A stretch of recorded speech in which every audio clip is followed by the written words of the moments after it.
સુરતના કોળાંદરા ખાતે આવેલી શ્યામ હાઇટેસ સોસાયટી બહાર અસામાજિક તત્વો અડ્ડો જમાવી બેસતા હોય જેને લઈ સોસાયટીના રહીશોએ પોલીસ કમિશનરને આવેદનપત્ર આપી રજૂઆત કરી હતી।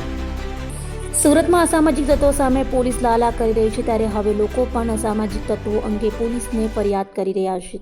ત્યારે સુરતના કોળાંદરા ખાતે આવેલી શ્યામ હાઇટેસ સોસાયટી બહાર માતા ભારે જીતેન્દ્ર યાદવ ઉર્ફે જીતુ ગુરુ સાગરતો સાથે બેસી રહેતો હોય અને ગેરકાયદે દબાણ કરી સોસાયટીના રહીશોને હેરાન કરતો હોય જેથી કંટાળી સોસાયટીના પ્રમુખ નલેશ દૌલત મહાલે સહિતના સભ્યોએ સુરત પોલીસ કમિશનરને આવેદનપત્ર આપી રજૂઆત કરી અસામાજિક તત્વોના ત્રાસથી મુક્ત અપાવવા માંગ કરી હતી।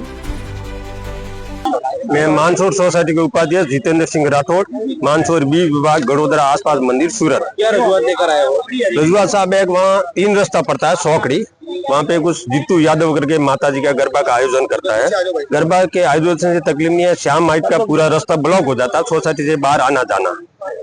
एक तो ये सबसे बड़ी प्रॉब्लम हमारी है, भाई माता जी से प्रॉब्लम नहीं, पर सोसाइटी में आने जाने के लिए 100 फ्लैट है, उनको आने जाने के लिए रास्ता चाहिए।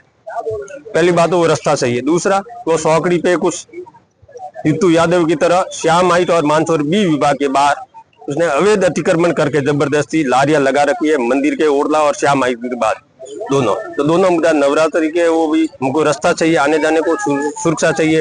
और कुछ असामाजिक तत्वों तरह नाबालिग बच्चों को आगे करके सोसाइटी के अग्रणियों को धमकी देता है, तलवार मरवाने की बात करता है। इसलिए पूरी सोसाइटी बी विभाग और श्याम हाइट डर के मारे में, बी विभाग में 501 फ्लैट है, गाले है, और श्याम हाइट में 100 फ्लैट है। पूरी सोसाइटी में डर का माहौल है। हम लोग मार्केट जाते हैं तो हमारे बच्चे बीवी डर में रहते हैं कि हम सब्जी लेने जाए, क्या पता हमारे साथ कुछ अप्रिय घटना हो जाते हैं, इसलिए हम लोग मार्केट जाए कि नहीं जाए। हम साथ से यही रिक्वेस्ट करते हैं कि हमारी सोसाइटी की सुरक्षा चाहिए, हमको न्याय चाहिए और हमारे को रास्ता खुला चाहिए और वो अतिक्रमण मुक्त हो।